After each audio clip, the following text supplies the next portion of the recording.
Well, Sarah. Oh boy. Here we go again. No. So listen, we're going to have a little bit of a romance pep talk. So Eric. Such as it is. We have no power, but we do have the power of love. And that is what I'm going to say. So Eric is really funny. Everybody, Eric cares about you all so much. And he sent us this podcast that he listens to. And he was like, listen to the beginning of this because these guys basically talk about how hard it is right now, right? Like the new regime is regiming. And it feels it's 5 days in and it feels already just overwhelming. And what he said is he's like, listen to this because these guys talk to their listeners, and he's like, and I think that your listeners want you to talk to them. And I was like, fine, I'm gonna fucking listen to this fucking thing. Like that, okay? And then I didn't even listen to it. I listened to it. I don't even know these fucking guys. And I was like, I felt better. Oh, that's so nice. I don't know them either. Maybe I'll listen to it too. Maybe we'll put a link to it in show notes. We will. And you can listen to these guys. I don't even know who these guys are. But here's what I'm going to say. The thing that I remember the most about last time is how alone I felt. Yeah. And how scary it is. And the thing about the power of our voices and those guys' voices is that we aren't alone. We're not. And, I was talking to our friend Kristen the other day, and she was like, maybe you guys should do a Fated States, just a Zoom. Yeah. Where we can all just hang out. Yeah. Hang. And maybe we will, because I think one of the things that I've been thinking about a lot, I don't know. I feel like in 2017, it's hard to remember exactly where we were 5 days in 2017. But what I do remember is feeling again, it was overwhelming. They had come in. I remember where we were. At that fucking desk. O'Hare. He signed every one of those documents. He enacted the Muslim ban. He had done a lot of the things he had promised he was going to do. There were ICE raids starting. We were all kind of aware of oh shit, this is going down again. And I think that what didn't happen, what wasn't happening is we were not as attached. I was going to sort of think about whether this is true. And I just feel, I know it's true. We were not as attached to the rectangles. We just weren't. Yeah. And the reason why is because there hadn't been a pandemic yet. Right. And so now I think what's happening is we have been conditioned over the last 8 years to compulsively check our screens, and the 24-hour news cycle feels I don't even know if it's possible. It feels there are more hours in the day in some the way. 24-second news cycle. Exactly. Right? It feels every 3 seconds something else terrible is coming in. Somebody's texting you something bad. You've seen it on Instagram. You're seeing it on TikTok. I don't use TikTok, but whatever. And then on top of it, directly before this happened, there was that sort of social media chaos that happened where it was oh no, things are leaving. How are we going to keep connected? Let's all have newsletters. Let's who is our community? How are we going to find it? And here's what I keep coming back to. This is our community. We are a community. As much as it feels we are technologically connected, right? You listen to us on Wednesdays. If you're in the Discord, you're with us all day, every day. There are all these different ways that we can all be connected. But there is also the world outside. And that is going to be the most important part for all of us in the next week, month, years, right? 5 years, right? I want to say something else, though, which is yesterday I got a text from somebody and she was in a spin, and we are all going sure, I could be in a spin in 2 seconds, you guys. It's right. Doesn't take much. I'm either very stable or very spinning. There's no middle ground.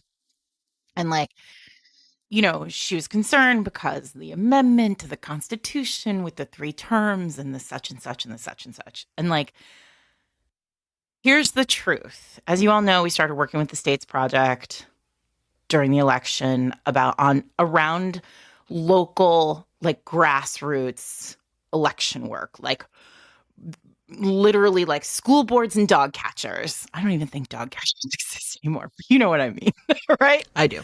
The localist of local. And here's the truth. Like Virginia and New Jersey have 2025 elections. School boards across America have elections this year. Mayors, city councils, like local elections are happening this year, this season.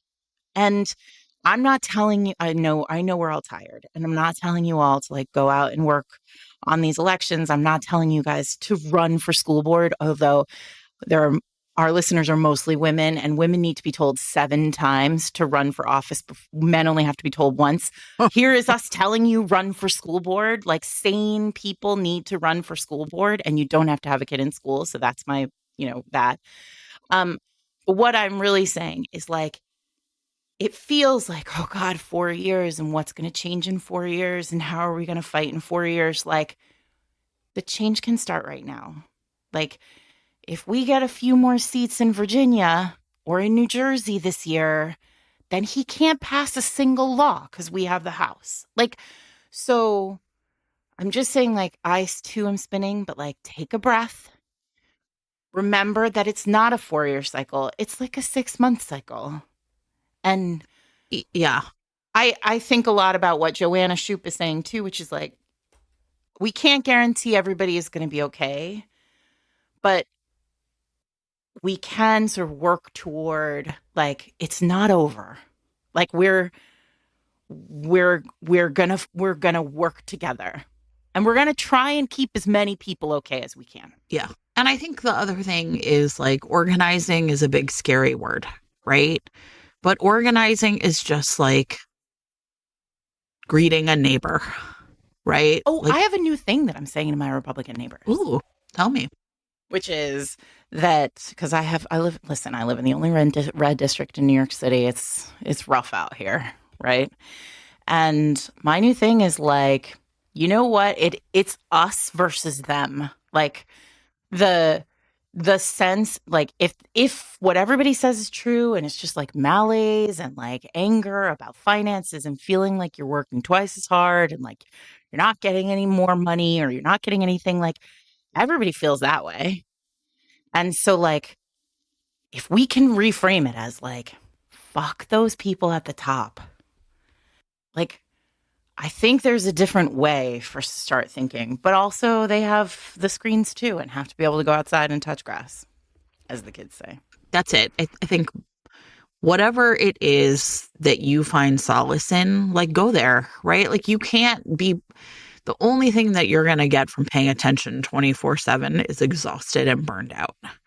So it's, and I'm not saying check out, but I am saying like, figure out how you can be present for the people you care about the most, right? Try to ignore what you can, whatever that looks like for you, whatever it is that you can like let go of.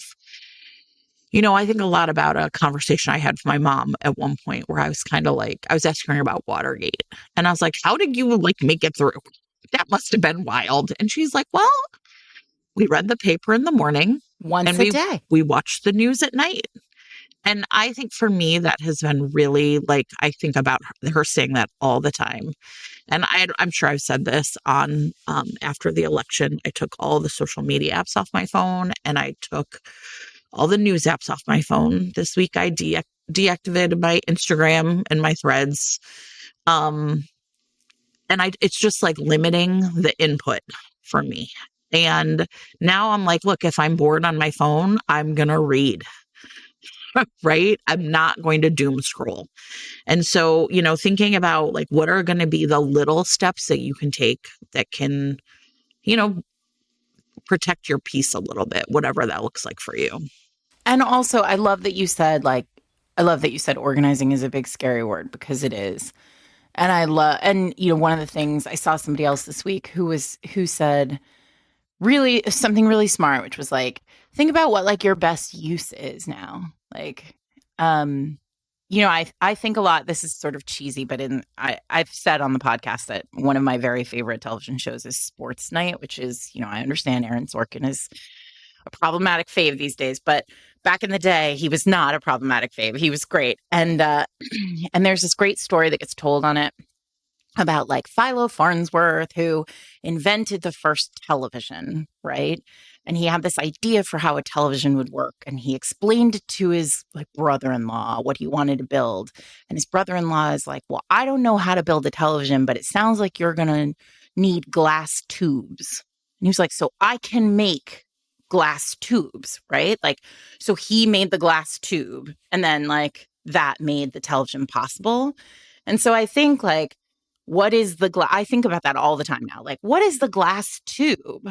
And like, for me, it's obvious that like my work with around book banning is like my glass tube right now. Like my work here on the podcast, like talking about joy, which is we brought joy.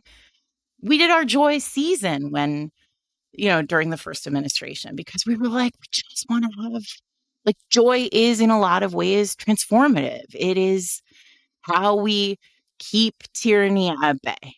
And so I just think like we have to remember that the goal is fear, the goal is panic, the goal is chaos, because if we are panicking and scared, we won't be focused and working.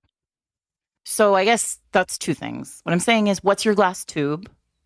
And like, it can be anything. Like some of you are raising kids right now, and like, There it raise is. them right. Right. Some of you are raising sons right now. Raise them right. That's all. That's your glass tube. And some of you have capacity to run for school. Jody Lee out there, right? Like somebody out there is hearing us talk about fucking book bannings and school boards, and they're thinking, maybe I should run for school board. That's your glass tube. Right. The glass tubes are going to be different. Some are going to seem bigger than others, but they're all important. Yeah. They all make a TV at the end. The one other thing I've been thinking about a lot this week, obviously, like, look, romance has gotten through every single fucking hard thing in my life. That sounds like hyperbole. It is not. And why was because romance is about love, right? And when I left college and moved to Houston to do Teach for America, my favorite professor gave me a book about teaching, and the inscription read, and I carry this around in my heart. It said, "Teach with love, as I know you can." Yeah. That's it. Just Jen, you're going through it. You're teaching Anne Frank right now. A real I cannot choice. talk about it. I cannot talk about anything about school, but I just want to say that to everybody, right? Like, just bring whatever love you have into the world in whatever way you can. Agreed. But Samira Ahmed also, who is a YA writer. She's the best. And we were talking this week about reading and just how reading feels revolutionary right now. Like for those of us who are working around book bans and, with kids, feels like every book we buy is like another way to make sure that we hold the line. And so, remember that libraries are community centers. Remember that bookstores are community centers. Support your local people. So let's talk about some books you can buy or get from your local library and read and love and feel joyful about, because that is how you are going to fill the fucking well. This week's episode of Fated Mates is sponsored by Jillian David, author of Dr. Alaska. So, everybody, I love a fish out of water romance. And in this one, we have Dr. Lee Tipton. She's running from something in her past. And yes, Sarah, maybe it is a little extreme, which is that she has gone from Georgia to a temporary position at Yukon Valley Hospital in Alaska. And she's basically really like licking her wounds after a lover used her for like personal gain. And she's just like, I am never going to let this happen to me again. And so she's going to avoid all of the matchmakers in her life because apparently a beautiful young woman in Alaska in the Yukon Valley Hospital is quite the target for the matchmakers. And the person they are looking to set her up with is the town's cocky lead paramedic, Maverick Steen. What a name, Maverick. Maverick has his own little Named rule. for that Tom Cruise character in Top Gun. Of course, I'm sure. He has a rule for himself, and that is no dating outsiders. Oh, boy. And so he is determined to stay away from Lee. It doesn't matter that she is beautiful and capable and helps him with all of the snowmobile accidents at the hospital. So anyway, the thing is though, Lee really loves Alaska. She really feels like maybe she's finding a new home for herself. And so maybe a little romance between these two will not be temporary, but maybe something that can be happily ever after, dare I say. If you also would like to know what happens in this medical romance, small town city girl turns up in rural Alaska and dates a maverick romance, you can read Dr. Alaska right now in print or ebook. If your podcasting app supports it, you can click on the chapter title right now to be taken to buy the book. Thanks to Jillian David for sponsoring this week's episode. You came up with this, which doesn't it feels like it should be a me idea, but it was a you idea. Everyone knows there is a long list, right? There's like a super list of possible topics. And this one's, so this week's topic is kind of like tarot, astrology, psychics, whatever, right? Not like witches really, because we've done like that episode.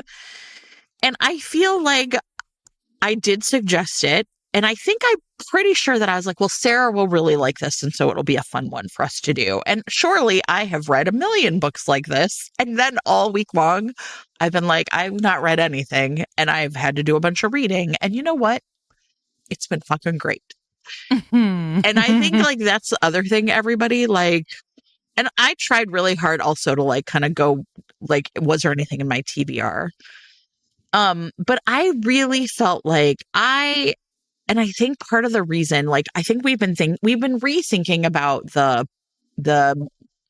I see dead people episode, whatever that is, right? Like a one about, at least I've been thinking about it a lot because we had this like epiphany, or at least I did, that like after World War I, there was also a huge rise in mysticism. And I've been watching Peaky Blinders, and there's that scene where she goes to find out what happened to her children at the fortune tellers.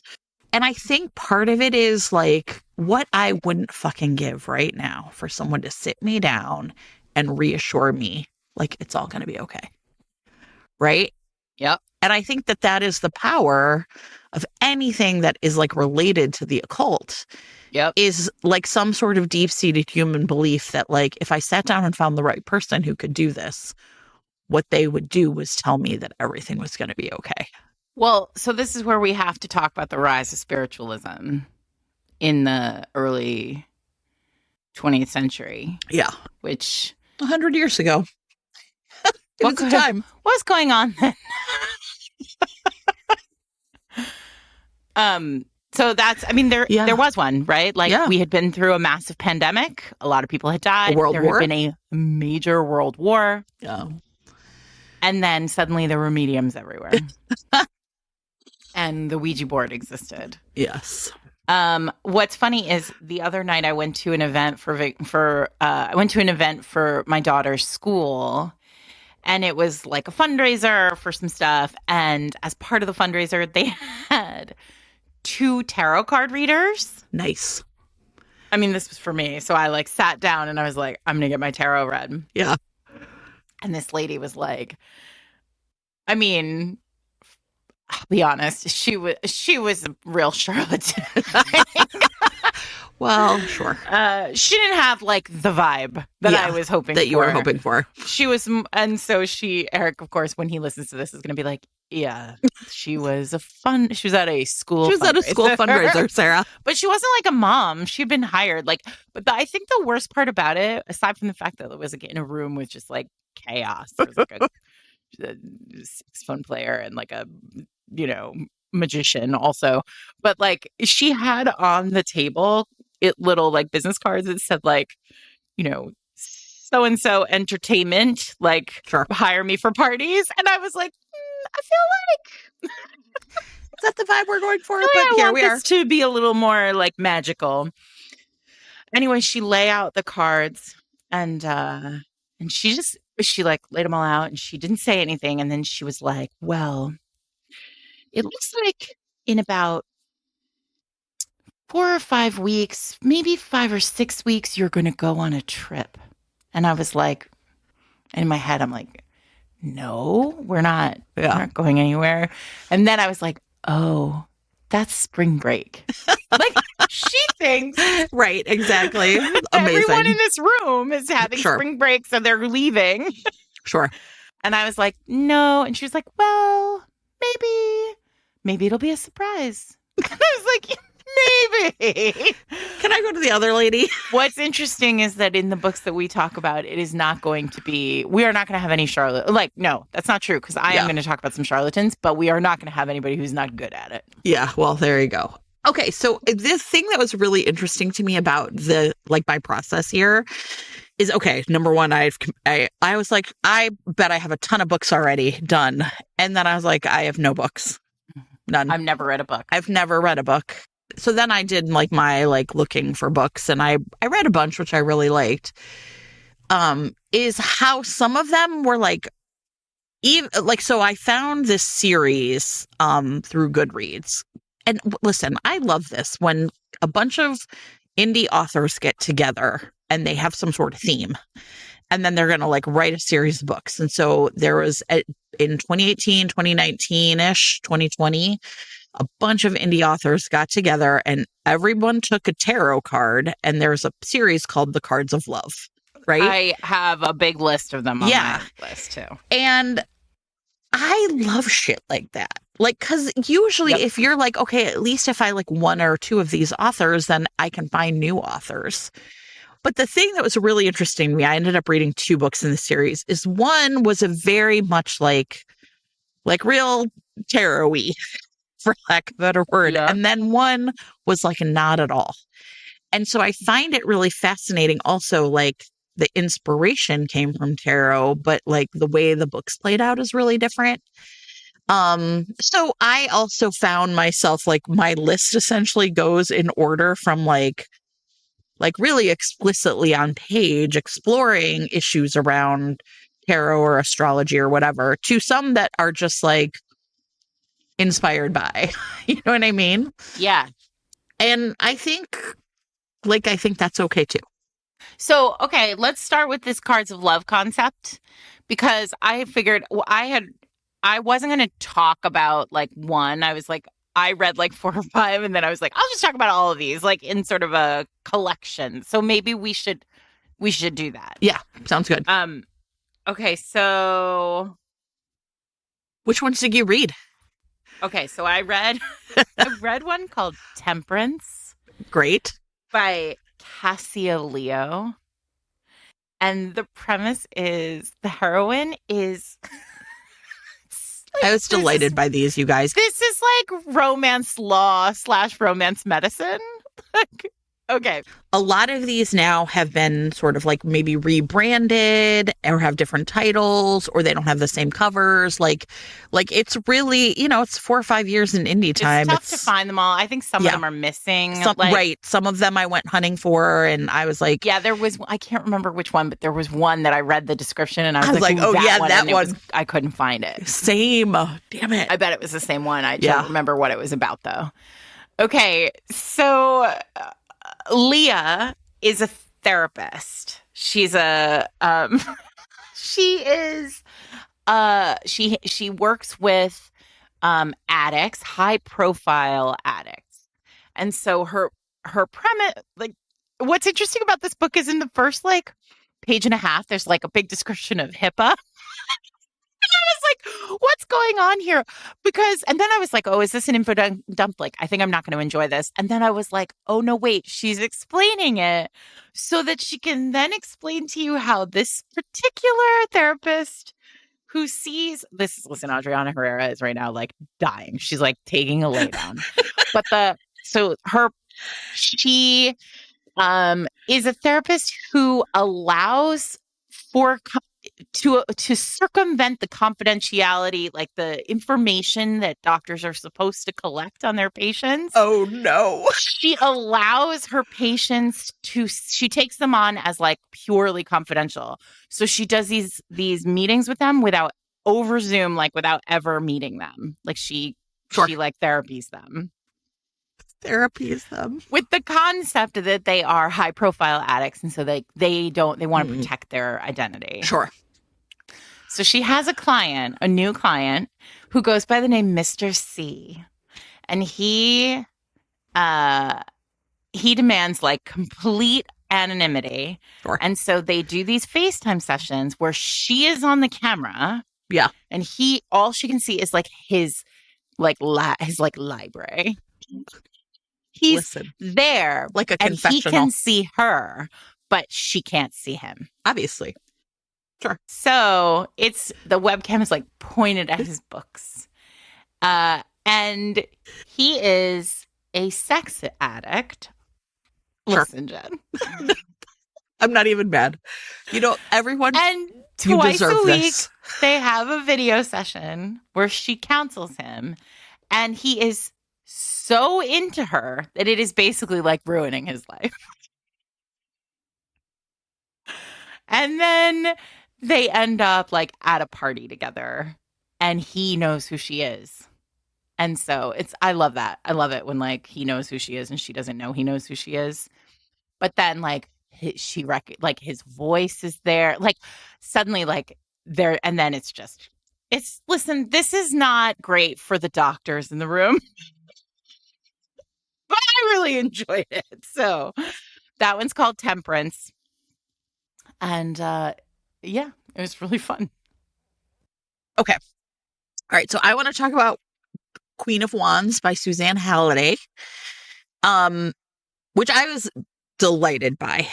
And part of the reason is I think this is the one for me of this series that like leaned most heavily into sort of the premise. So they're in like Philadelphia and she owns kind of a like witchy magic shop called Queen of Wands. She is a widow. These characters she's like in her mid to late 40s. He's like in his early 50s. And she, after her husband died, she put her sons through college and she opened this shop. And the thing is, and then David, his daughter is in college or like just like moved out with some friends into a house. And she sent her father to this shop with like a shopping list. It's like, get sage, but not the bad kind. Get the good kind. Get a smudging feather, whatever. All this shit on this list. He has no fucking idea what's going on. And Mickey is like watching him kind of stumble around the shop and thinks it's hilarious. And like then they end up like meeting. And the thing that is so cute about this book, okay, this book is insta love. It is pure vibes. But here's the thing. It is adorable. He's basically like, I've been kind of on the dating apps and it's like, really, I've hired a matchmaker. My daughter doesn't want me to be lonely. And it sucked. All of it has been terrible. But this lady is like a real firecracker. I love her aura and her vibes. And he's just like, hey, why don't you drive with me and we can go to the girl's new house? Because she knows, of course, who they are. He's like, oh, Emily sent me essentially. And she's like, that seems like a little intense. I barely know you. How about we have coffee? So they go out to coffee, but then it turns into dinner and and she tells him like, I didn't want the vibe of my store to be like scary, Ouija witchcraft. She's like, my vibe is like right down the middle, like playful, fun, there's something for everyone in here. And the way they interact with each other is so cute. Like, it's just adorable. And he's like super into her from the beginning and she's into him. But they're like, well, we shouldn't really go too fast, but like, we're going to go really fast. Like, we are adults. We know what we want. And it's just, if you are like, I don't know, I have been, of course, in my fucking feelings all week. And this book, the whole entire way that they interact with each other is so cute that I really found myself just kind of, I don't know, I loved it. And like I said, there is, from the beginning, they are both really into each other. It's pretty short. Obviously, like, there's no tension really to sustain any of that.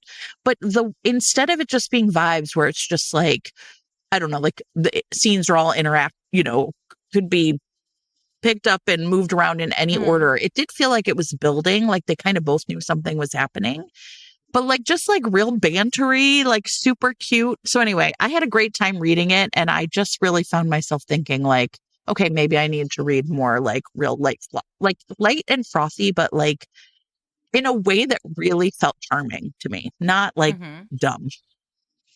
So that was Queen of Wands. I read that one too, and I thought it was fun. Right? It like wasn't that vibe kind of like, it felt, I was like, I don't think I've ever read anything that is this playful.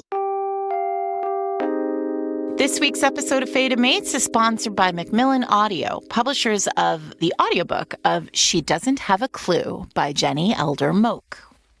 All right, everyone. So this is a romance mystery. Kate Valentine is our heroine, and she has been invited to a very fancy wedding on a private island off the coast of Seattle. And once she gets on like the sort of private yacht that's going to take her there, she's a little taken aback to see Jake Hawkins, the hot Australian, on the boat with her. And this is when I really keyed into the audiobook, because the narrator, when you came online. I came online because Sarah Molo Christensen, who is the narrator, does a terrific job with Jake's accent. And they quickly get to the island and meet tons and tons of characters. Like, this isn't one of those mysteries where you're going to be like, oh, I know who did it, because there is a cast of thousands, it feels like, at this wedding. And what happens is the bride is essentially almost killed, and the crime scene matches something in one of the murder mysteries that Kate wrote. She's the author of a bunch of murder mysteries. And so everyone immediately assumes that Kate is the murderer, although why you'd be dumb enough to like have them match the details of your own book. So Kate not only has to work with Jake to find the real murderer, but she's also trying to convince everybody that she's not the one who did it. This is such a fun idea. Yeah, it's a really fun book, and it's a really great audiobook because Sarah does a terrific job with all of the different voices. And also there are sections where you get readings from Kate's books. Loretta Starling is the name of her mystery sleuth. And so you also get like sort of all these different voices. So I thought it was a really effective single narrator audiobook. I loved it. If you'd like to listen to this audio, you can do it right now wherever you listen to audiobooks. And if your podcasting app supports it, you can click on the chapter title right now for a chance to win one of 5 copies of the audiobook from Macmillan Audio. You can find the link on fatedmates.net at show notes as well. And don't forget that if you stick around, you'll get a sneak preview of Jenny Elder Moak's She Doesn't Have a Clue in audio. So I want to talk about I read 5 of Cups by Trisha Wolfe, and this one twists the concept of the, like, sort of, I feel like all the other ones that I read had something where the characters themselves were, like, tarot related, like something happened, like yours. She had, like, a, magic shop, but like a crystal shop, and I read another one where like they go to see a tarot reader and she like proclaims them fated mates, like. But this one is like a little dark and suspensey. This is romantic suspense. It's by Trisha Wolfe.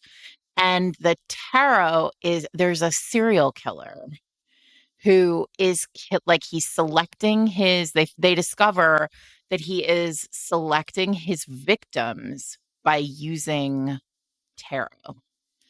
And so it begins like this one is for the romantic suspense people.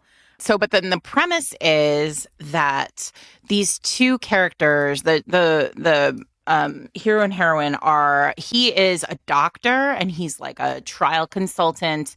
And he has basically gotten through, like, he's the person who people come to like get information, he's like a psychic reader.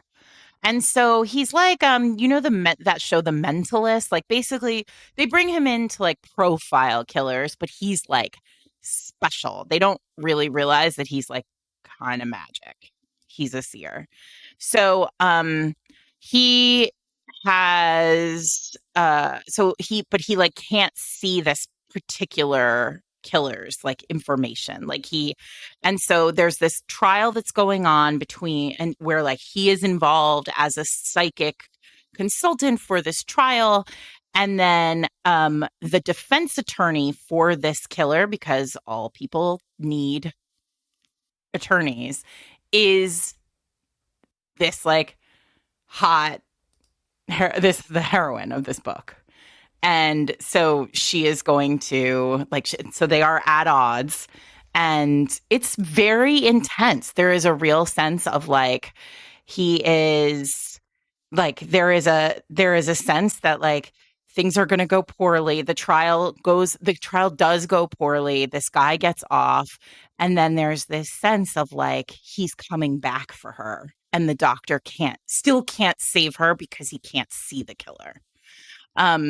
And so I enjoyed it. It was really fun and dark. I mean, like, oh dear. Oh, really dark. Yeah, like just sort of like scary in the sense that like there is like a wolf at the door. And what's the title of that one? 5 of Cups. Oh, and also, interestingly, I forgot about this. It is hero POV exclusive. 5. I like a hero point of view exclusively. I do too. It's very, very rare. But I think it's always interesting when they do. I think so too. Okay, the other one I read is now called Outsider, but it was originally called Hermit by Cora Brent. And you know what, Sarah? I'm not going to lie to you. I was like, oh, I fucking love a hermit. I do. Like, oh, I like it. The world has hurt you and you're going to hide away. Yeah, I know. Right? I'm garbage for that. So this was originally called Hermit. It has now been, and then she like rewrote it or added to it. I'm not exactly sure what. And it's called Outsider now. And this legitimately, I was like, oh, the world has hurt you. So it starts off, Jeremy is a boxer and it's a prologue, and he is about to either has come in from a fight he just won or about to go in. He's young. He's 21 or 22. And his manager comes up to him and is like, he could tell something's really wrong. And it turned out that this entire man's family was going to fly from Tulsa to Vegas to see on a small plane. He chartered a small plane to bring his entire family, his parents, his brothers, their wives, their kids, his ex-fiance, who was his like childhood best friend. And the plane crashed and they all died. 17 people. And he basically is, and then like this prologue ends with him at the funeral for all of them essentially at once. And he sees like a paparazzi taking a picture of him, and he's just like, I am done with this world. And it picks up 5 years later, and our heroine, her name is Deirdre, but everyone calls her DC, is in Arizona, like rural Arizona, like 30 or 45 miles from like kind of from Mesa, which I think is, I don't know the geography of Arizona very well, sorry. And she is a professor who is there. And honestly, it doesn't matter because she doesn't really do a lot of work there. Whatever. She's there to write about this area. She's always been really fascinated with it. It's called the Superstition Mountains. And this is like, I've got to tell you, like, there is no tarot in this book, right? Like none. It just was inspired, I think, by this card. And I kind of actually did find myself liking the idea that like in a long series like this, some people were going to lean really hard into the using it on page, and some of them were going to just be inspired by it. And she has had a tragic past of her own. She grew up in New York, and her mother had died. Her father had taken off. Her grandfather raised her. He was like a really cold man and involved essentially in some light organized crime. Like, I don't know exactly. It doesn't really matter. And her uncles were his like enforcers. And they did not approve of her high school boyfriend, who was also, his family is also sort of involved in crime in some ways. And so her grandfather said to her, like, you have to stop seeing that boy. And she refused. And something happened to him. You don't find out till much later in the book what happened, but she blamed her family and believed that they essentially were behind his death. And so she essentially has a 1-year grant to like, be on sabbatical and write this book. And she meets Jeremy. And they essentially have like, this book is, I found it like plot-wise really light, but I think it does a really good job with atmosphere. And so they essentially are like really attracted to each other, and they have like start an affair, and like they're both like, it's just going to be for the however many months you're here, but like it becomes way more, and it's like super sexy, but like she is the instrument with which he is like brought back into the world, and I found it really, and at the same time he helps heal like her own sense of like what has happened, right? So I found it, and I think the other thing is I found it, I really enjoyed it. Like I really sank into it in terms of like the reading of it. It's fast, it's quick. I would say I read it in an evening. So I really found myself thinking like, oh, I like this author's writing quite a lot. But I also felt like it really, I don't know, like the whole question of like, what does it mean to like remove yourself from the world? What would drive you to do it? And how can you, like, she's existing in the world, but just as much of a hermit as him. And so I also found myself really liking like what the book had done with that idea as well. Right. Yeah. So it was great.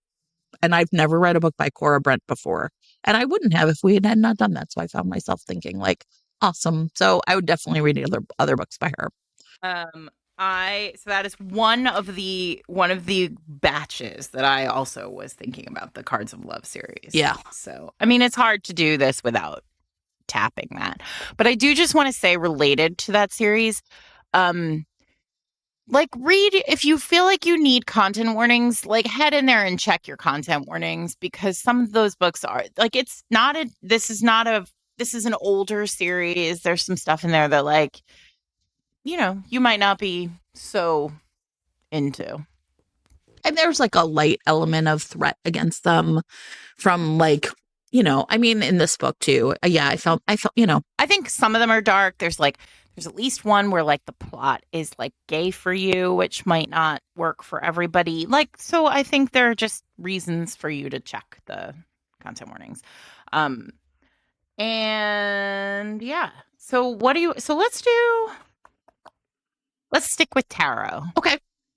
So I just want to name check Rebecca Fobian's The Lovers, which I talked about on our debuts of 2024 episode last month. So I don't want to like dig too deep into it.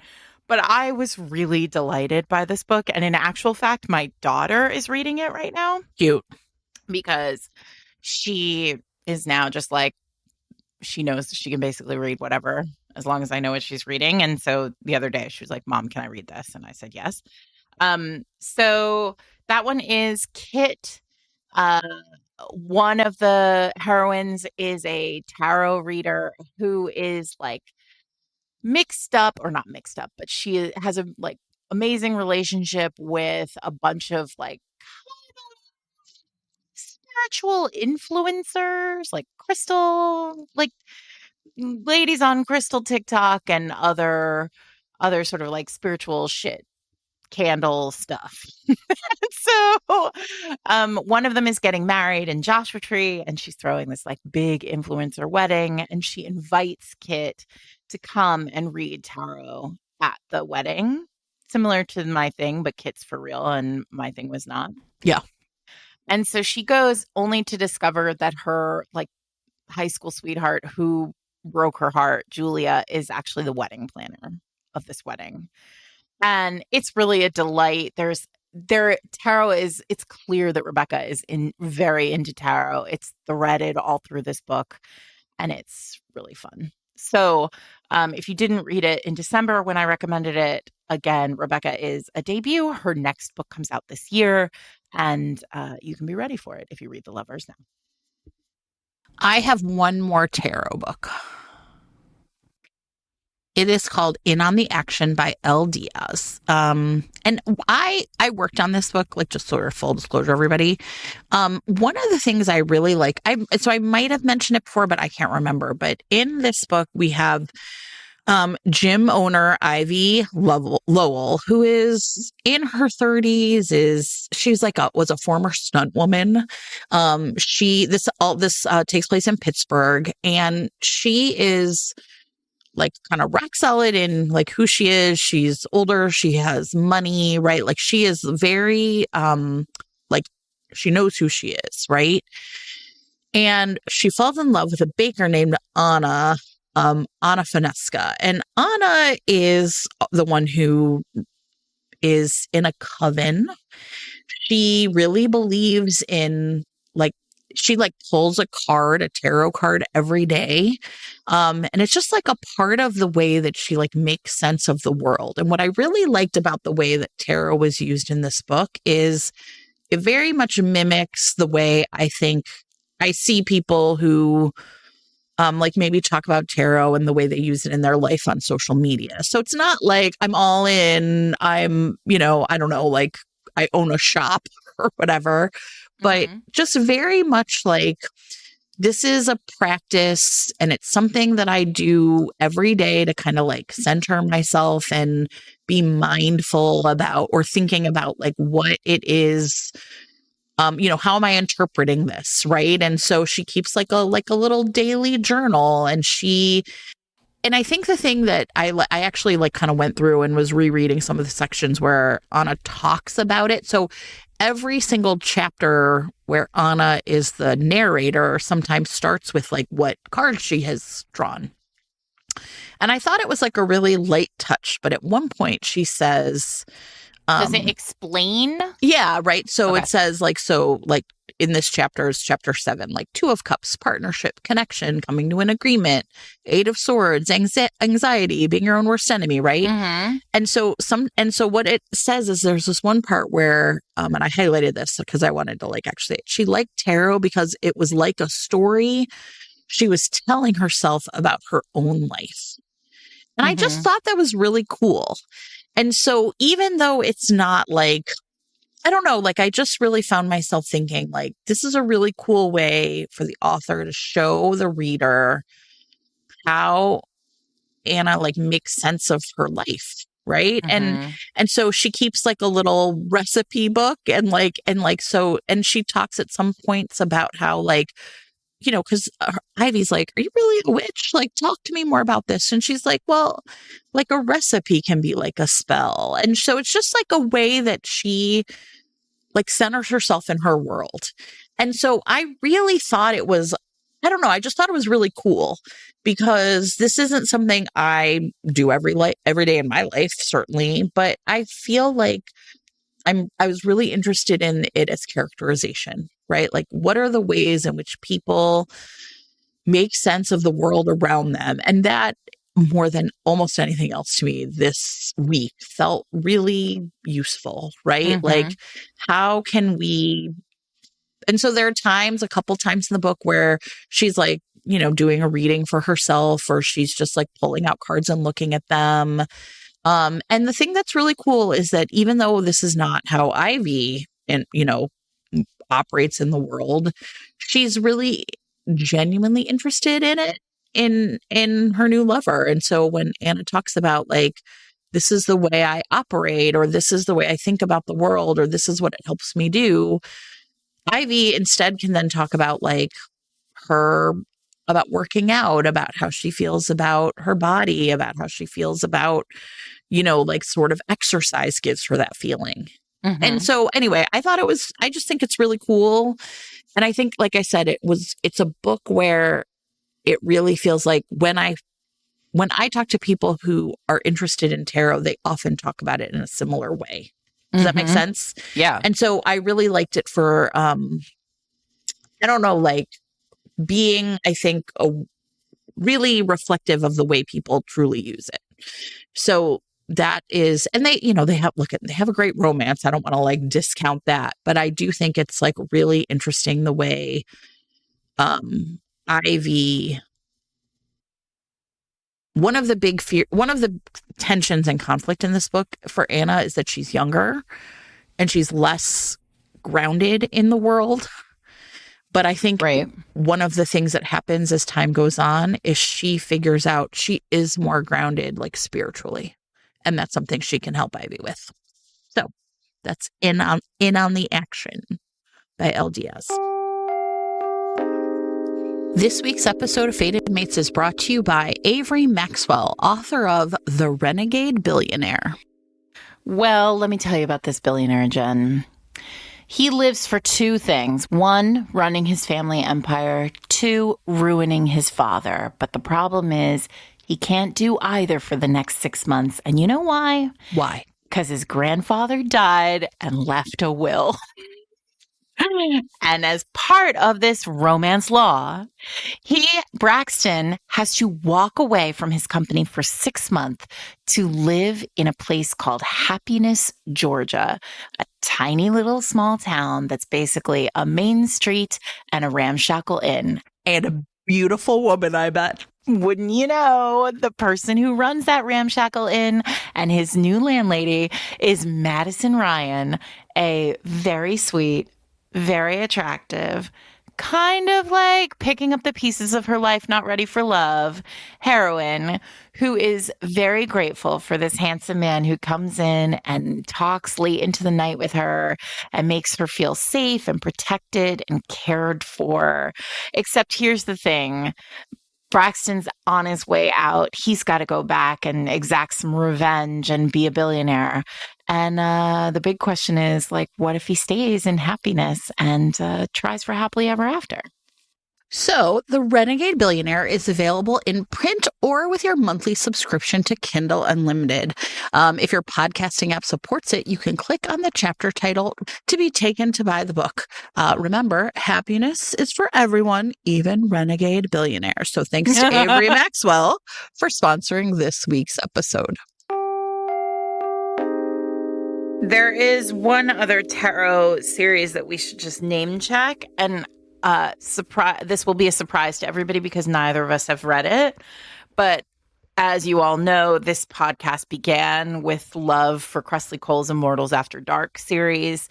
And Kresley also wrote a YA series called the Arcana Chronicles, where, as far as I can tell, the premise is something like there are 22 teenagers and each one of them is represented by a different tarot card, and they have to kill or be killed to save the world. Sure. Listen, I'm totally making this up as I go because I read about it on Amazon and now I'm telling you about it.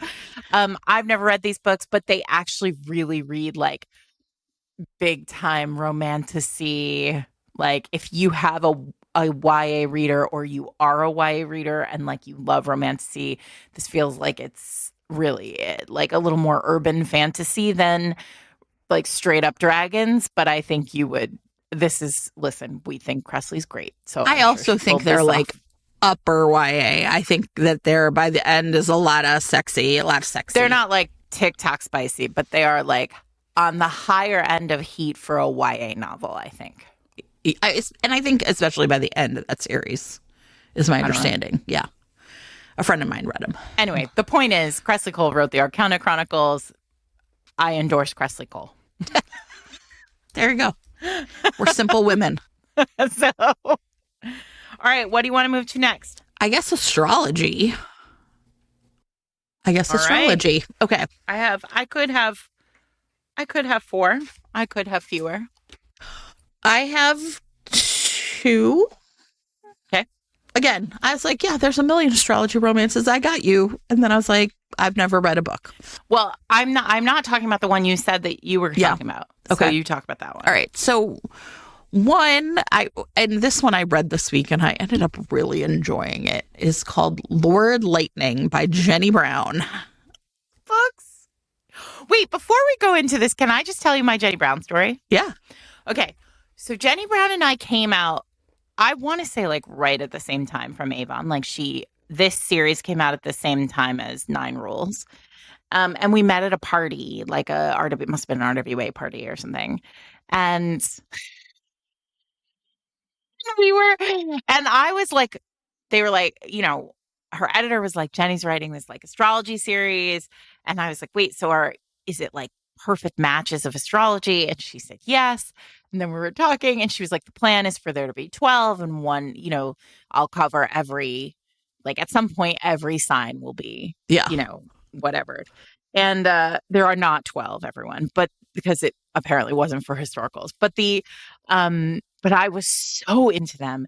And because I'm like somewhat into astrology. And then she goes, are you a Sagittarius? And I was like, I am a Sagittarius. She goes, so am I. I could tell. We like to eat. And I was like, pardon me. My goodness. But then I was like, I mean, can't lie. I do like to eat. So. Oh, amazing. So that is my story about Jenny Brown, who is like a full-on astrologer in real life. This felt so this one, okay, remember, these are like from most to least for me, right?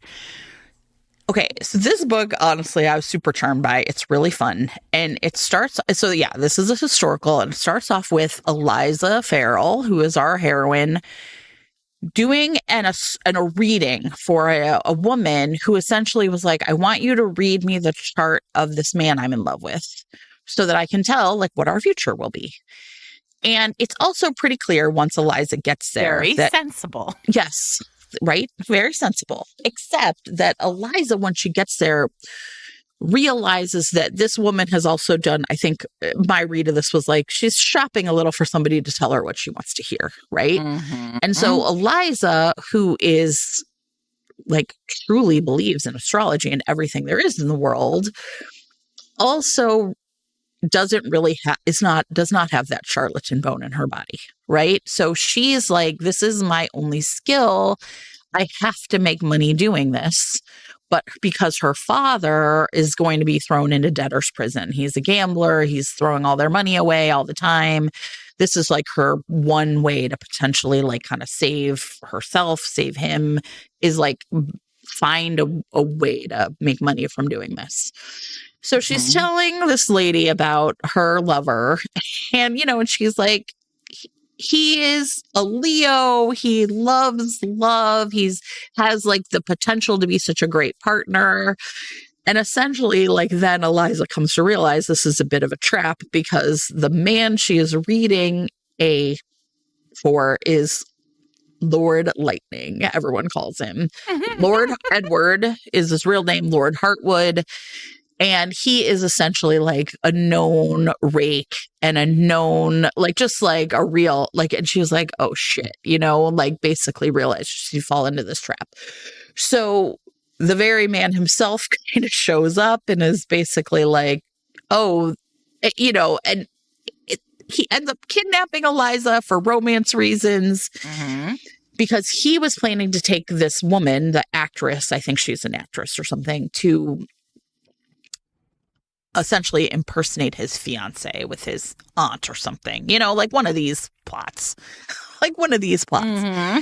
And so he's kidnapped Eliza and is basically like, okay, if you agree to send 20 pounds to my father so he can get out of debtor's prison, and if you agree to send a couple more dollars to him and save my books, you can ruin me. It's fine.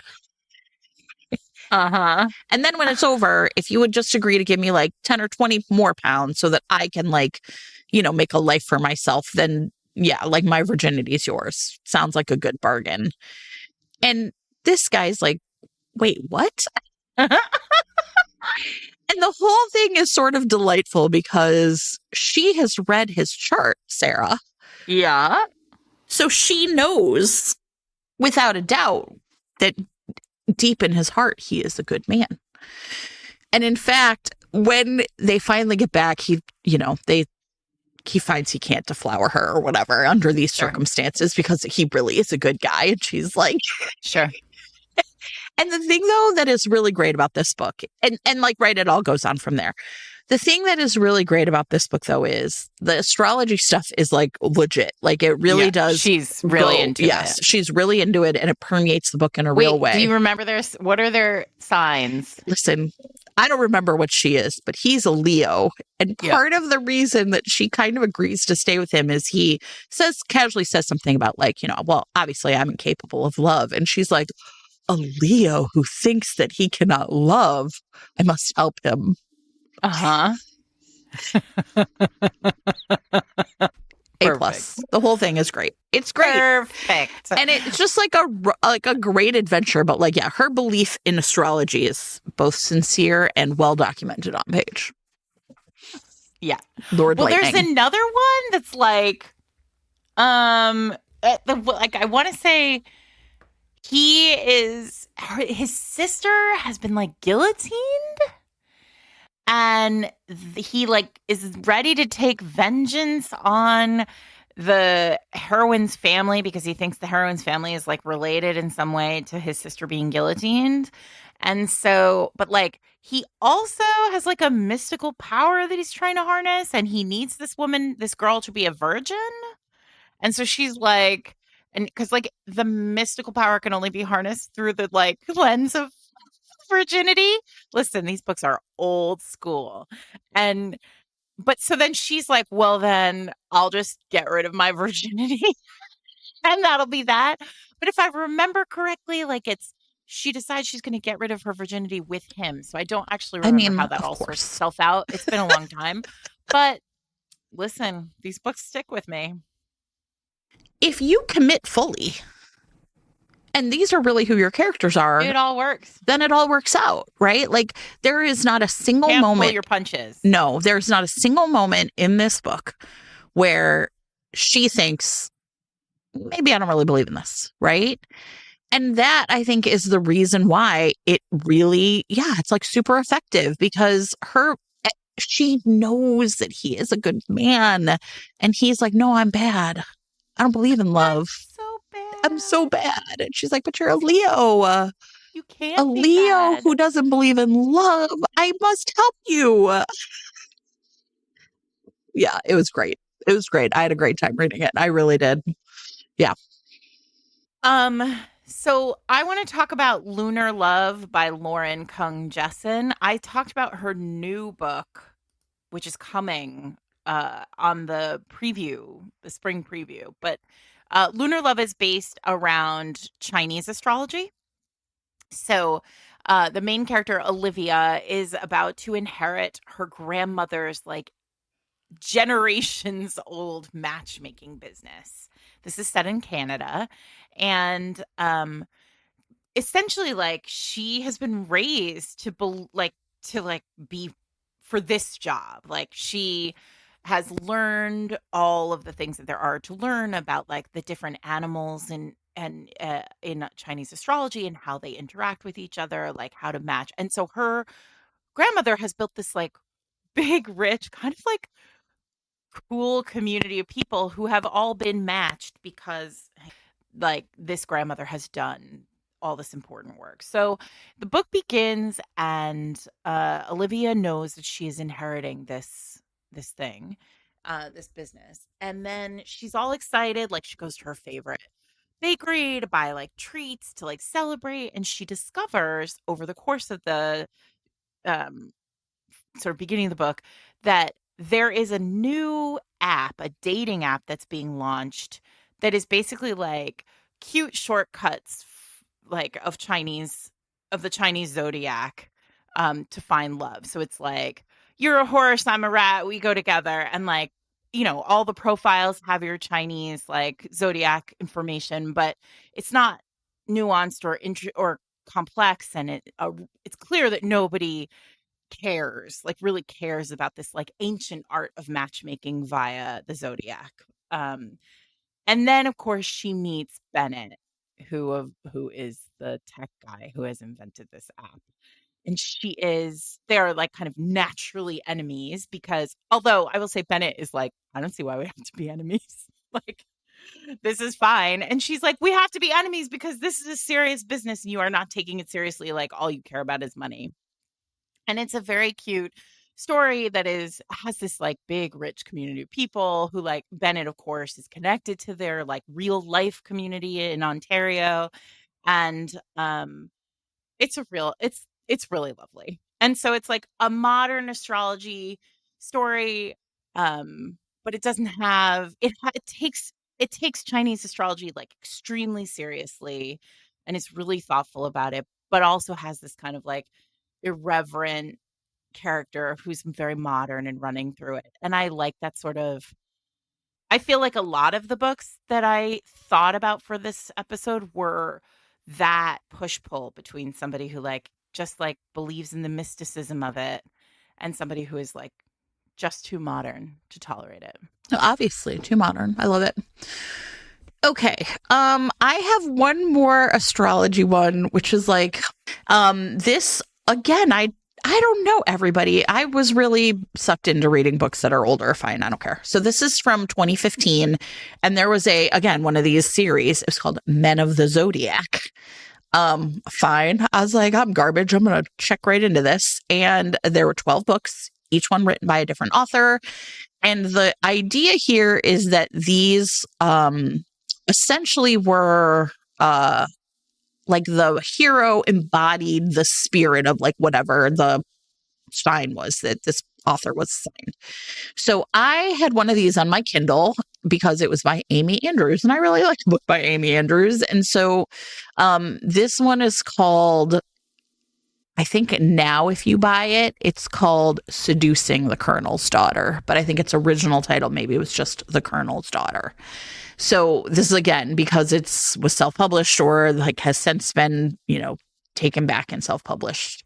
I'll make sure the link goes to the right place. Mm-hmm. And why did I pick this one? Because he's a Scorpio, and so am I. So fine, and it's a bodyguard romance. You're welcome. The word Scorpio is never mentioned in this book. You know what I mean? So it's like one of these things where it's not like a part of the world as much as it is just like a part of the world building. So in this one, which I read this morning and I had a nice time. Again, check your content warnings. Ivy Danforth is a bartender, and she has her eye on this cute new bouncer named Dean, but it is not really Dean. Instead, his name is Seth Rodrigo. Her father, her overprotective father, who she has basically been like, Dad, stay out of my fucking life, has been hiring people to watch over her, and she has no idea. So she is right. So he cannot tell her the truth. And so he, of course, is like super attracted to her. She's just adorable, and he cannot, of course, he's just like, but this is the most forbidden thing I can do. I have been sent here to watch over her. And he knows that and he doesn't quite know why her father is so overprotective, but he's kind of like, whatever. And he offered to do it for free. He's like, you want me to just go watch her for a couple weeks? I'll do it. I owe you, this was his commanding officer or whatever. But the colonel is like, no, I have to pay you. So anyway, there's only 2 more weeks on the job. And Seth is like, thank God, because then I can just get away from her and how I feel about her, and I'll never see her again. When Ivy is out in the alley, like as the shift has ended, like right, the bar is closing for the night, and she witnesses a murder. And of course, she knows who the murderer is. She sees him and she recognizes him. She knows this guy. It's like the guy, Liam owns the bar, and it's his brother or something. Yep. And so Seth saves her because the guy is about to shoot her, and like she gets grazed by a bullet, and he throws her to the ground to save her. And then the cops come along and are like, we're going to put you in protective custody. You have to stay in this tiny motel room together. How long will that last? And because he senses that something is up even with this, right? Yep. And meanwhile, Ivy has had a crush on him ever since he walked in. And she's like, now, and, she keeps trying to like make conversation with him. And he is the shittiest conversationalist, right, ever. So he's like, okay, fine, I'll play along. You want to, what are you reading on your Kindle? And she's like, erotic romance. And he's like, I'm going to die, right? And of course, he's super into her too. So at one point, he's so bored that he agrees to paint her toenails. Yeah. And I was like, I love all this. I love it all. Amazing. I love it. So, they are like trapped in, and here's the other funny part is her father calls and she lies to him. She's like, yeah, I've been at the beach all day with my friend. Like, I can't talk right now. And then she just starts ducking his calls and she can never figure out like why his phone is constantly like, it seems to be she hangs up, but like there he is texting. So of course the Colonel is getting full set of updates from Seth. And Seth is like, I have to be able to tell her the truth now. You have to let me tell her. And the Colonel is like, no, absolutely not. And and he's like, she's going to hate me when she finds out. And the Colonel's like, yeah, I can live with her hating you. Right? Like, that's not my problem. Perfect. So anyway, they end up at Seth's house because he's going to like protect her and, they're in danger still. And it's great, Sarah. She tells him she's a virgin and all she wants to do is have sex. And that was like the whole reason she like tried to get away from her father in the first place, because he's constantly watching her and intimidating everybody in her life. And honestly, like, it's just totally ties Seth up in knots. It's great. I loved it. So yeah, it's just like a super fun, very, I would say like light romantic suspense type of read. Nice. I want to talk about Alexandria Bellafleur because her first series was all written astrology related. I think it was her first series. Anyway, the first one of the series was written in the stars, and I'm pretty sure it was her first series. And so the premise here is Darcy is one of the heroines, and she is like a very buttoned up, like she's an actuary and a Capricorn, which will surprise no one who knows about Capricorns. And and she is, her brother has been kind of like in her business trying to set her up. He set her up on like a number of very failed dates, right? And she's getting annoyed because she's a Capricorn.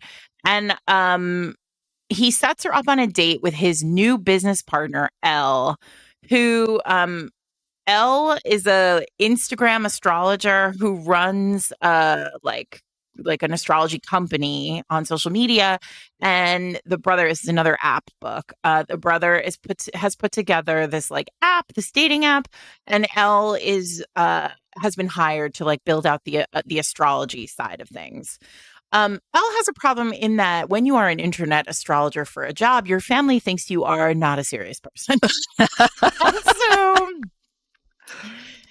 She agrees to go on this date with Darcy because like maybe if she goes on a date and she has like a stable relationship, like maybe then her family will feel like maybe she's not just a not serious person. They go on a date and Jen, it's awful.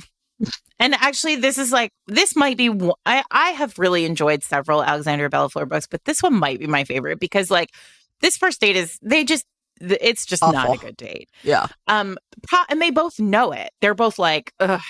No, this is no.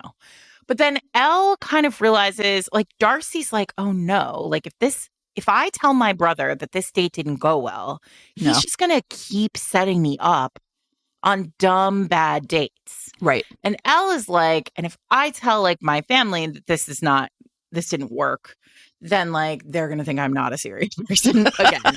So they're like, okay, cool. What if we just agree to like pretend like fake date for a certain amount of time until like everything settles down and then we can just like part our like it's fine. We'll just, it's fine. And so it ends up being like, I wouldn't call it enemies to lovers because it's like they're just like not a good match at the beginning. And then they like grow together into really loving each other. There's just like a great moment where Elle like takes Darcy to like outside to look at the sky and like kind of like talks about the stars and the sky and astrology, and like why she loves it so much and like what it means to her. And it's really, really beautiful. Like there are so many cute moments. Like this book, there are like the characters have these like really unique secret passions that they end up sharing with each other because they're sort of stuck in this place where they have to be in a relationship together. Yeah. And then it sort of comes out that like Brandon, the brother, is like just like all he wants is for Darcy to be in love. Like it's really like there are some really lovely family moments here too. Like Alexandra Bellafleur writes these like big, wide-reaching community series, and I just think you all will. I think this is a really lovely sapphic romance. And if you've never read her, for me, this still might be the book for me. So that is Written in the Stars. And then there are 2 more in the series, and they are both... Oh, do they have like astrology? They're both like... they're like astrology lighter. One is called Hang the Moon, and the other one is called Count Your Lucky Stars, which is a great title. It is a great title. So...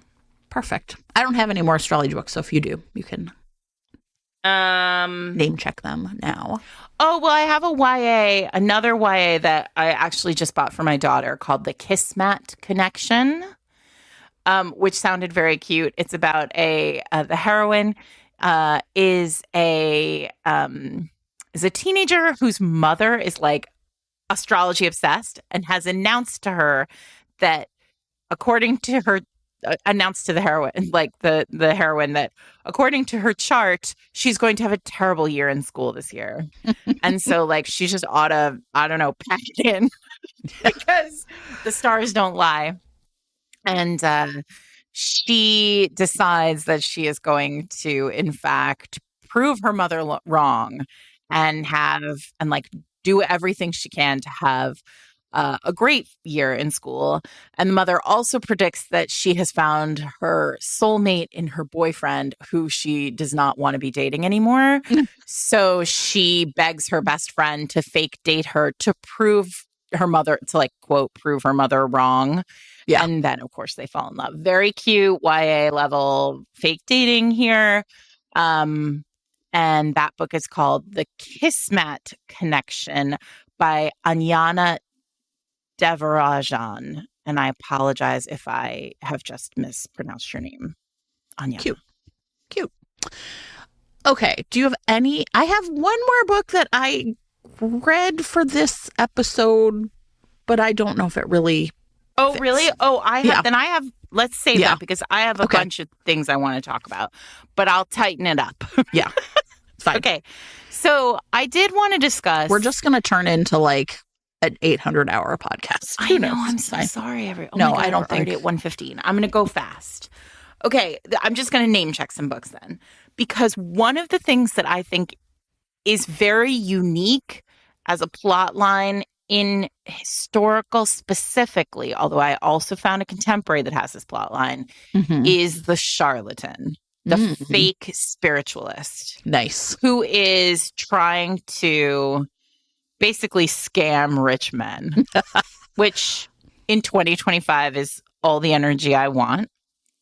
So for me, the like prototype of this book, the book that I love the most of all of them, is Joanna Shupe's Baron, where the heroine is a Victorian or Gilded Age spiritualist, and she is like fully scamming Gilded Age wealthy people, and she I love it. And she gets like wrapped up with like the hero of this book, who is absolutely onto her. Yeah. And so there's a lot of like, she's kind of like on the run because she's not on the run, but she knows that if she gets caught, she's going to go to prison. And so, there's that sort of cat and mouse. And I think the thing is that that delivers that sort of vibe. But with these sort of fake spiritualists, it's less cat and mouse and more cat versus cat, because these are women who can like absolutely see you coming. So what I will do is instead of talking about them sort of intensely, I will just name them if that feels like it is the vibe that you are looking for. Joanna Shoop's Baron is go immediately. Do not hesitate. Go right there. Hang on, let me get the exact right title for this one. It's one of the Mackenzies by Jennifer Ashley. Oh, yeah. The Jennifer Ashley's Wicked Deeds, The Wicked Deeds of Daniel Mackenzie. This is like, if you love those old, listen, if you've never read these Jennifer Ashley historicals, you absolutely should. Yeah, they're great. This one, Daniel is like, I want to say he's the son of the original. Like the original has like 3 brothers, and there's like a illegitimate son who's like much older than all the other kids. And this is him, I think. I might be wrong about that, but don't worry about it. So, and he meets this heroine, Violet, and she is like the most famous spiritual medium in England at the time. And like everybody and their mother wants this woman at their like, cocktail parties. And he is like, she's a fraud and I know it. And also she's super hot. And she is like tremendously good at the job. And it becomes clear that she's like, this is a Jennifer Ashley book. So she's like on the run, quick, like there's bad guys and like he has to protect her and it's super sexy and you're going to love it. This is a very old, Jennifer Ashley writes a very old school romance, and this is like very rollicking. You're going to end up all over the place with it. And then I had forgotten about this until this morning, but Courtney Milan's debut, Proof of Seduction, is also a fake medium. So I haven't read that book since it came out in 2010 or whenever it did. But there you go. Like those early Milan books are so fun. Yeah. She really knew the job, and you should read that one. Proof by Seduction by Courtney Milan. I read a book. I'm gonna talk about a book I read for this episode, but I then was kind of like, I'm not sure it really fits, but I think maybe it does. And it's a historical called Sensing Danger by Wendy Vela. And I was interested in it because I was kind of like, oh, they're siblings with some sort of like ability to like, they have heightened senses or whatever. And the deal is this is the first of a series called the Sinclair and Raven series. And hundreds of years ago, someone from the Sinclair family saved someone from the Raven family. They're the aristocrats. And then there was some sort of like mystical thing that happened where they were essentially then made the protectors of the Ravens for generations. But over time, they have essentially developed, like each member of the Sinclair family has developed essentially some sort of heightened sense.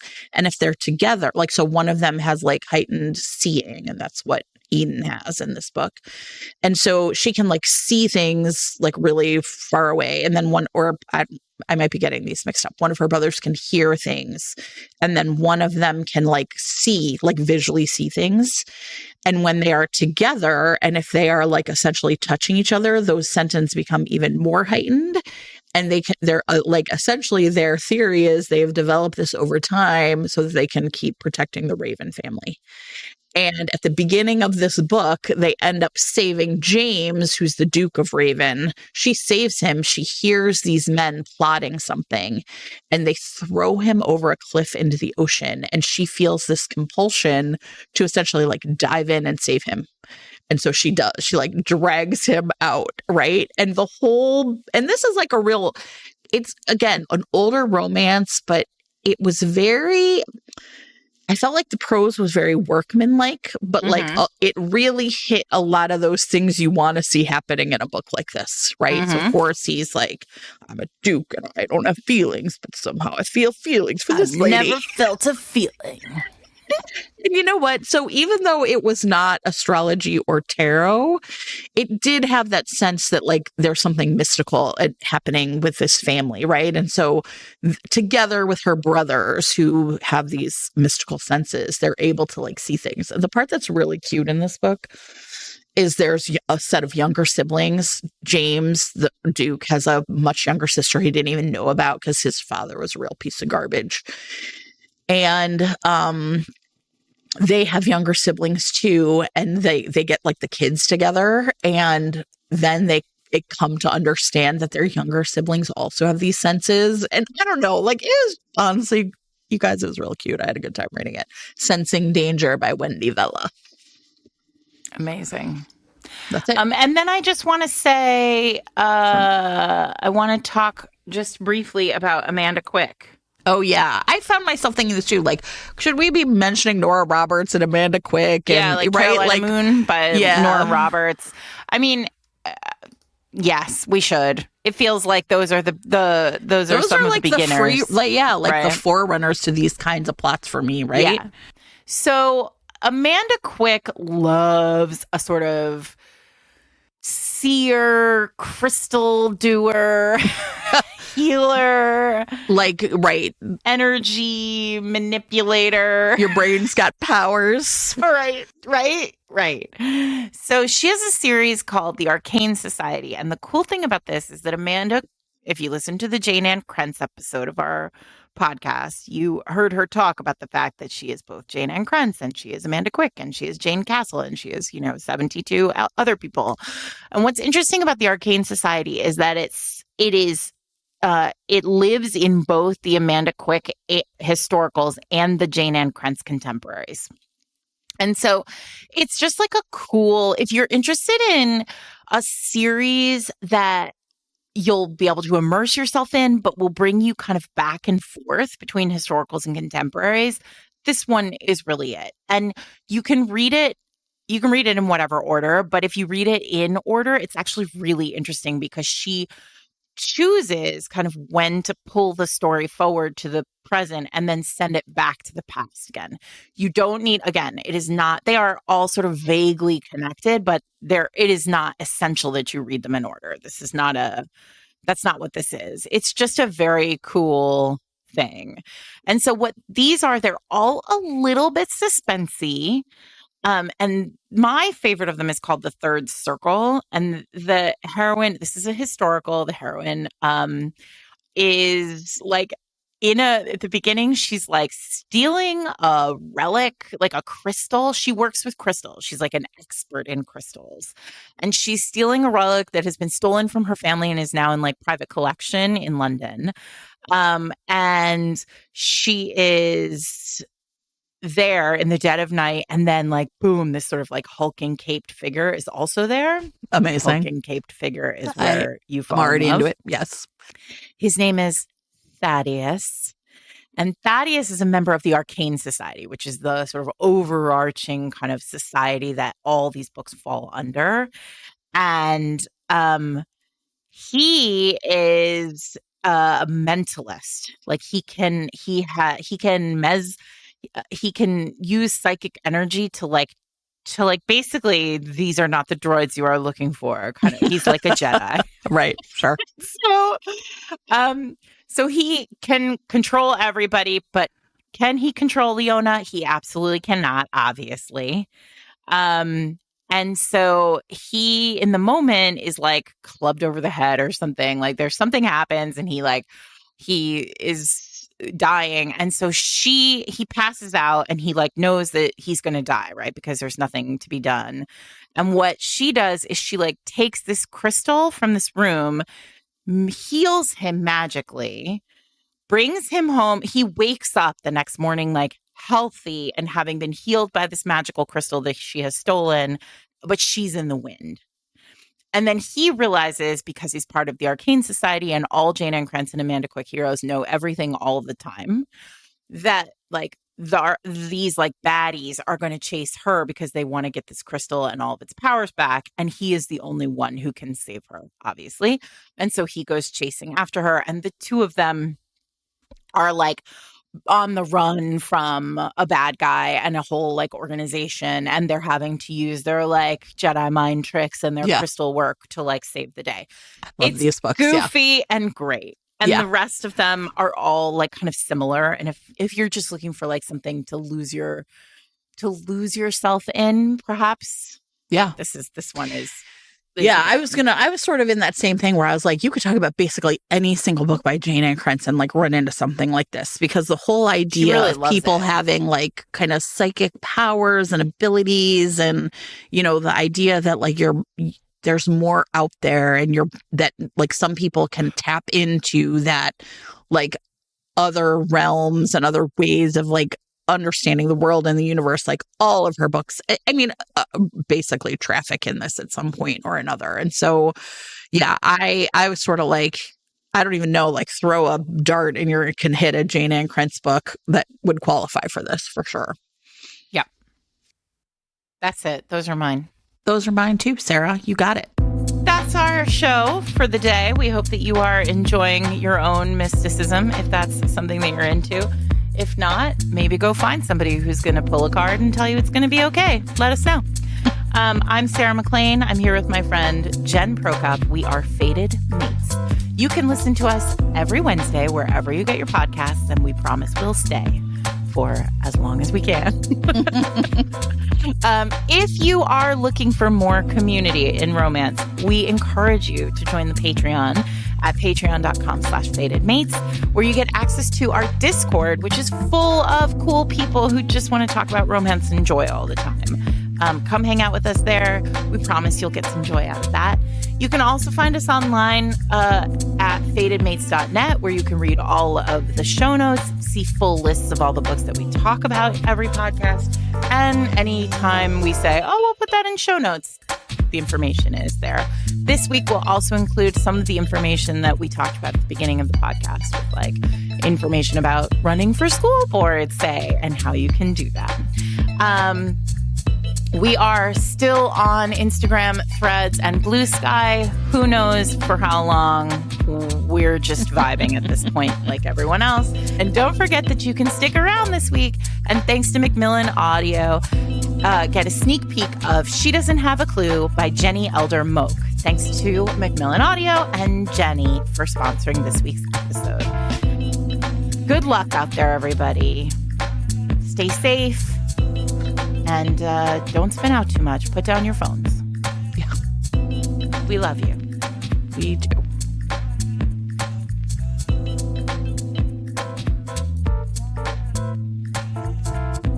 Our story begins, as these stories often do, with an awfully convenient murder. Not convenient for the murder victim, of course. They probably had plans, hopes and dreams, maybe even a date or a meal left unfinished. No, I guess their murder came as a bit of a shock for them. It might not even be convenient for the murderer, considering the circumstances. That's the problem with crimes of passion, isn't it? There you are, having a normal day, fed up with your spouse or your cranky neighbor or maybe your boss, and suddenly, bam, you've got blood on your hands, a blunt object to toss in a river, clothes to burn, and an alibi to line up. But these murders are admittedly convenient for Loretta Starling, she of the Starling Mysteries, a Florida Keys bartender by night and amateur sleuth by day. This is Loretta's fourth murder in as many books in her sleepy vacation resort town, and really, it's a wonder no one has gotten suspicious of Loretta herself. I mean, look at Jessica Fletcher. How many people have to kick the bucket around her before you start looking for blood spatter on that typewriter? Murder she committed, am I right? Kate Valentine sighed and deleted the note on her phone, letting her head drop against the back seat of the rideshare. She'd thought a change in venue and writing device might have shaken some decent words loose, but so far it was proving as productive as the last 6 months of trying to force this book out hunched over her laptop in her apartment, surrounded by increasingly distressing mounds of takeout containers. You said Pier 66? Said the driver as they traversed the brilliant blue of the Lake Washington Ship Canal, looking her over in the rearview mirror. That's the Clipper terminal, right? You headed to Victoria or the San Juan Islands? Kate cut her gaze up sharply. That was the problem with writing murder mysteries. It made a girl far more fine-tuned to the inherent dangers in the minds of men. Any rideshare driver could end up being the bone collector. Sure, this guy had a picture wedged into his dashboard of what looked like a wife and 2 kids, but how was Kate to know they were real? The car was some kind of gray SUV that she normally would have clocked the make, model, license, and any visible damage or identifying marks on. This time, she'd barely even checked to make sure it was her rideshare before chucking her suitcase into the trunk. A private island, actually, Kate said, turning her attention out the window. The sky outside was no help for her mood, the glorious golden tones of a Pacific Northwest autumn having given way to the gloomy gray rains of late October. It was the season of sad lights and short days, a constant drizzle in the air that ruined your hair and turned your socks squishy. How was she meant to imagine the sunny, saturated beach vibes of a Florida Keys summer in this drab, gray existence? Normally, she loved a rainy day, the perfect excuse to curl up with a hot mug of coffee, a cozy oversized sweater, and the latest Loretta murder. But Loretta was playing as coy with her as the sun behind the clouds, frustratingly out of reach. I didn't realize there were private islands out there, the driver continued. Which one are you headed to? Hempstead Island, said Kate, never one to offend someone who might keep her pinky toe as a memento.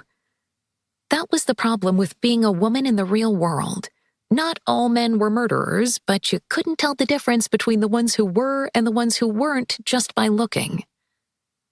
Maybe in the new book, Loretta could track down a murderous rideshare driver who asked too many questions and blew through one too many red lights. Kate opened a new note on her phone, typing away furiously. Where are you headed? Asked the driver, making suggestive eyes at Loretta through the rearview mirror. What business is it of yours?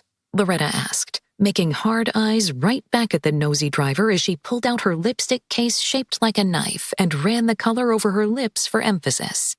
Shocking red, the tube promised, but on Loretta, it looked natural.